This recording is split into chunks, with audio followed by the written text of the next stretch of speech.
Mari kita bahas soal besi.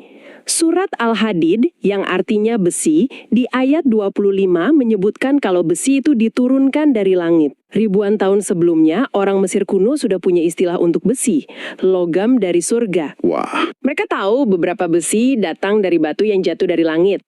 Tapi ada poin kritik yang lebih dalam lagi di sini. Pelajaran kita berargumen, dengan hanya menyoroti besi, Al-Quran justru menunjukkan pemahaman ilmiah yang terbatas. Secara teknis, semua elemen berat di bumi, emas, perak, uranium, termasuk besi, itu kan asalnya dari luar angkasa, dari ledakan bintang. Nah, dengan fokus ke besi saja, yang kebetulan bisa dilihat jatuh sebagai meteorit, itu justru mencerminkan pengamatan manusia kuno, bukan pengetahuan kosmik yang menyeluruh. Ayat yang sering diperdebatkan berbunyi, makna ringkas.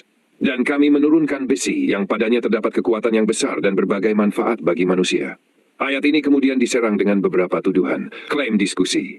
Diskusi tersebut menyatakan bahwa orang Mesir kuno sudah mengetahui meteorit besi. Karena itu, frasa besi diturunkan dianggap tidak istimewa.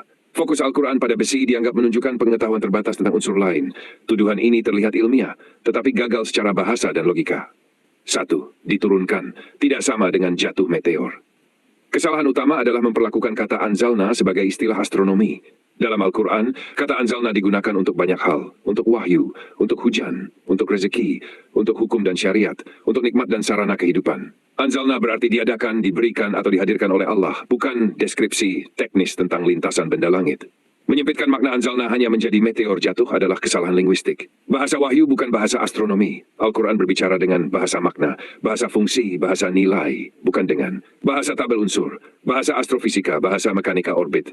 Menuntut ayat ini menjelaskan proses nukleosintesis bintang, sama kelirunya dengan menuntut ayat puasa menjelaskan metabolisme glukosa. 2. Mengkritik karena tidak menyebut semua elemen adalah absurd. Sebagian kritik berkata, mengapa Al-Quran hanya menyebut besi? Mengapa tidak menyebut emas, tembaga, atau unsur lain? Logika ini rusak dari akarnya. Dengan logika yang sama, Newton salah karena tidak mengetahui quark. Einstein salah karena tidak menjelaskan gravitasi kuantum. Darwin salah karena tidak mengetahui DNA. Ketiadaan informasi modern bukan kesalahan teks kuno. Wahyu tidak wajib menjelaskan seluruh tabel periodik.